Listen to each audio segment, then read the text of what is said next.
Well, we're all human. We all sort of err sometimes in those sort of scenarios under pressure, and both sides were guilty of it. But look, the actual cricket that was played was just outstanding, and just the little personality clashes that sort of happened throughout the day probably added to the tension and the spite and the overall spectacle. There was a couple of players were engaged in a headbutt at one stage in drinks. It wasn't a major headbutt, but it was something that definitely happened.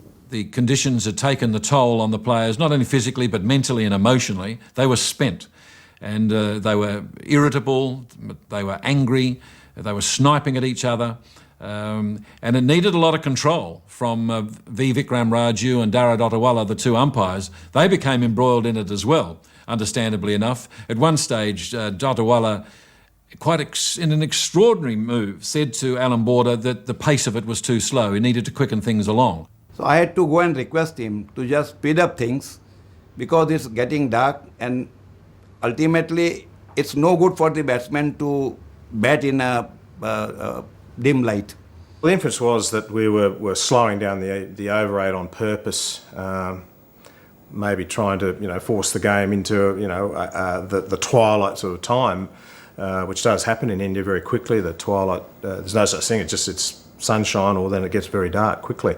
Border and Dhotiwala were at their best, and I'm telling you, calm down, don't talk to me like this, I'm telling you. I can't remember exactly what I said, but it was, you worry about what you got to do, mate, and we'll sort of be in charge of the cricket side of things.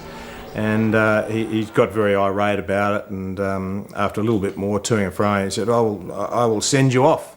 Now, I sat back on thinking, is that what I think he's just said? No, you can't send me off. Then I thought to myself, well, maybe he can. So I turned to Bernie and said, well, Bernie, look, he can't send me off, can he? And Bernie, typical, just gave it the bugger if I know and walked off. Alan always dines on the fact that for his right-hand man to not know the laws of cricket in that respect was quite poor. I didn't say I'll send you out the ground, but I pointed out to the dressing room and I told him that I'll be reporting you over there. I was there, very much there. And in fact, I took Dhotiwala away. I said, come on, relax now, let's get on with the game, because I wanted the overs. So I'm not going to allow these two to carry on, because that's another 5-10 minutes gone. And the light was fading. I said, no, come back, calm down, come back here and start umpiring. We want some overs. We're under pressure at this stage. The game's ebbing and flowing. No one knows which way it's going. 5 minutes of cricket, we're on top. Next 5 minutes, they're on top. And it was just getting, very, very tight out in the middle.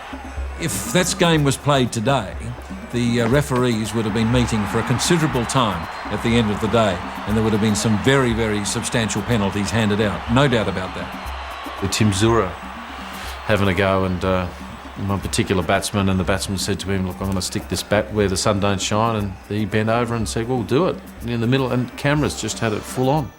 And I'm thinking, this ain't going to look good the next day. Tim Zora was trying to work up all the Indian players, because basically what the Australians needed was wickets. If they kept getting wickets at regular intervals, they would win the game.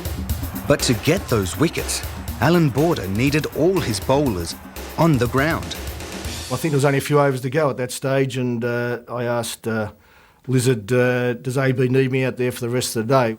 Dave Gilbert came running out with the message, do you reckon, would you like him out here? And I remember the look on the face of Alan Border, and that was enough to know exactly what he was thinking when, Dave Gilbert delivered the message that Ray had asked whether he was required.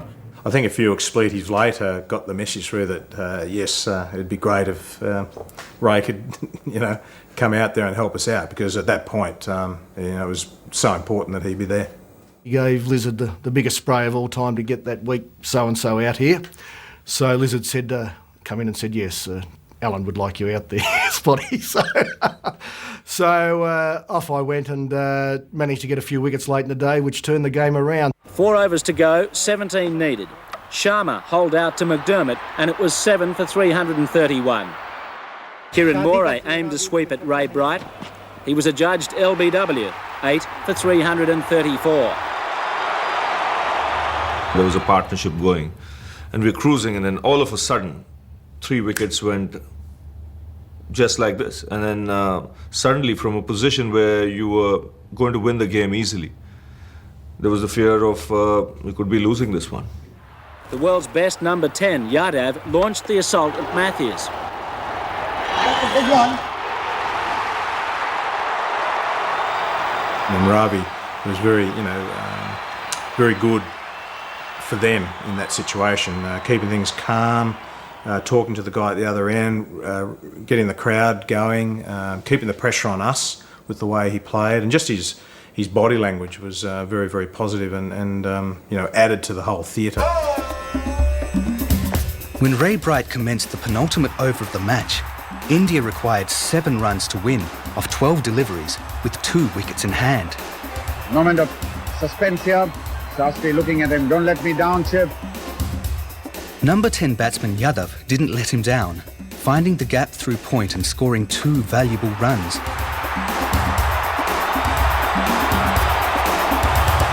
Four to win, Yadav went for the winning stroke, but he was bowled off his pads by Bright, 9 for 344. India's hopes now rested with their last man in, Maninder Singh. I mean, I'll tell you very honestly, I was absolutely numb. I didn't hear a word from the crowd. I didn't know who was standing beside me. I really didn't know what Ravi was talking to me at that time, because you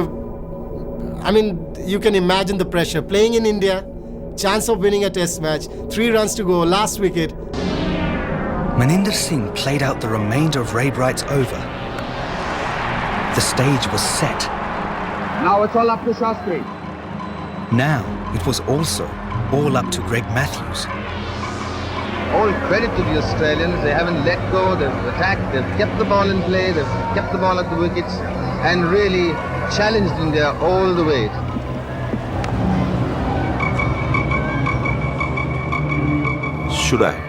Should I go for this big one? Knowing very well that you had already hit a couple of sixes, so you had every right to believe in yourself. I was panicking that he would just basically wait for the right ball and just hit the ball out of the ground, and that would be the end of the game. 5 balls remain, 4 runs to get.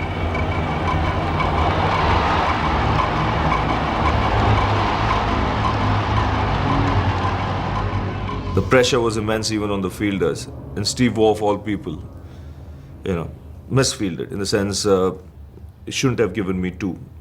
And not making excuses, I got a pretty horrible bounce and it hit my wrist and bobble up, and I had to turn away and pick it up, and by that stage I'd run 2, so I thought that's fantastic. I've just cost us the test match here.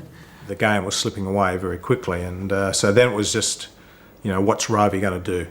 What is he going to do? If I take the single, that's the last thing Alan Border wants me to do, really, because then India can't lose. And anything can happen.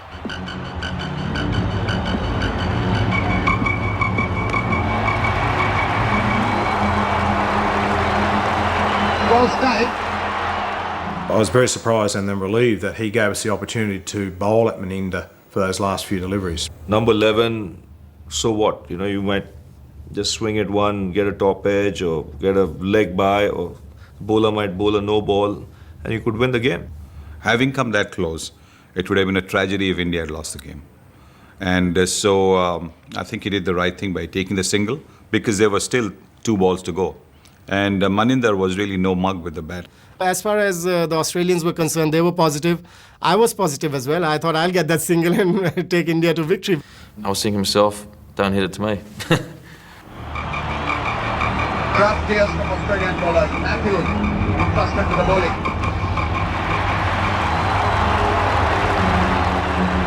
I told him, wait for the last ball.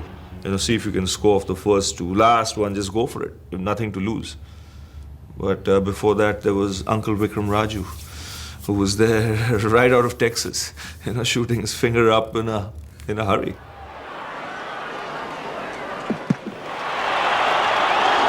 It's a tie. The match has ended in a tie. It's an unbelievable result. History has been made here at the Chidambaram Stadium at Chepauk. My hand is up because there was a definite nick. In my mind, there's a definite nick. The ball had